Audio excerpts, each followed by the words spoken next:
Hi, this video is a part 2 of the common physics relationships that we see in nature. We're going to start this video with one called inversely proportional.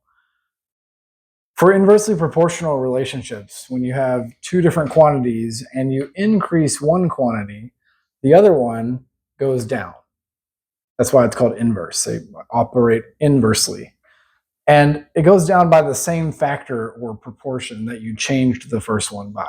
So, for example, the number of light bulbs chained together in a single circuit affects how bright each light bulb is. If you have one light bulb in a circuit and then you add a second one, you've doubled the number of light bulbs in the circuit, you increase one, the brightness of the bulbs goes down by half. Get half as bright for each bulb.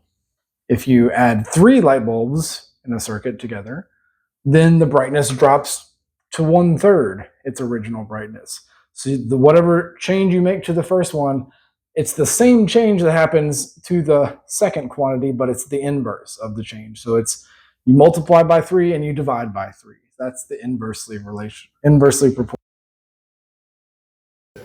Just to be careful with our graph here, I'm going to label the numbers here, and I'm going to try to be, let's say for one light bulb, or one whatever this is in nature, we have a starting value of 16. Maybe that's 16 watts for the brightness of the bulb. When we double the number of light bulbs, so I'm going to go from 1 to 2, I'm going to write times 2 right here just to show that I'm doubling the number of light bulbs. If it's inversely proportional, that means that the brightness is going to drop from 16 by a factor of 2. So lowering 16 by a factor of 2 is another way of saying you're dividing 16 by 2. So divided by 2 means we're going to drop down to 8. So line this up. So 2 lined up with 8 there. Okay. So that's by doubling, we get half as much brightness. Let's go another data point. Let's triple it this time. So if we triple the number of bulbs, or triple this manipulated quantity, whatever it is, times 3, then the 16 would be divided by 3. Now, I don't know what 16 divided by 3 is, so let's do the next one, because I do know what times 4 and divided by 4 would be. It's a little easier. It doesn't really matter which ones we do here. We're showing the relationship. Let's say we multiply the number of light bulbs by 4. Well, that means 16 is going to drop by a factor of 4. It's going to drop down to 16 divided by 4, which is 4. So line that up with the 4. All right, so that's my next data point. All right, now I can keep going with this. I'd like to choose another easy number here to divide with.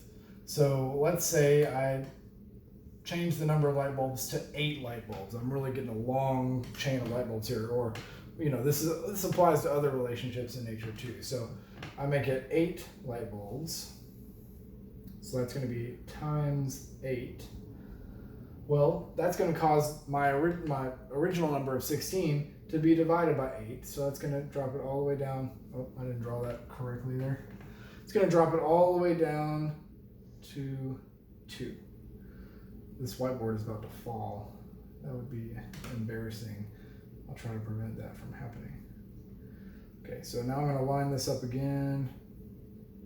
So I'm at a brightness of 2 for each light bulb, and I have 8 light bulbs in there. So that would be my next data point. And I'm running out of room over here on the x-axis, so I'm just going to stop there. I'm going to erase my extra lines here so you can just see the data points.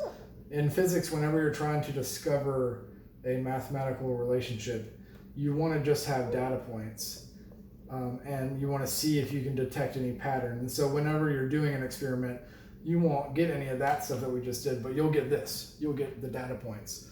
And you'll try to see, okay, does it line up with one of the relationships in math that I know?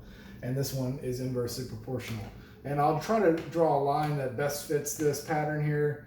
It's not going to be perfect, but hey, that was pretty good, if I do say so myself. So this relationship right here would be written as an equation as y equals k over x. And in this case, the k represents 16 in the graph because that was our starting constant value. Now this k, it could be any number. It's based on other factors not involved with, like, for example, the number of light bulbs. Maybe it's based on how many batteries you had in the circuit, or what kind of light bulbs you use. This is just a constant value that doesn't change. It's something that we keep constant and controlled, and it could be any variety of numbers. It's just based on whatever your experimental setup is. What matters though is the y and the x. They're related to each other like this. X is inverse, y is here. So whatever change you make to the x, it causes the inverse to happen to the y. So that's all I have for you in this video. We'll do one more video of this with the remaining two physics relationships that we see a lot in nature. So remember, how you do anything is how you do everything.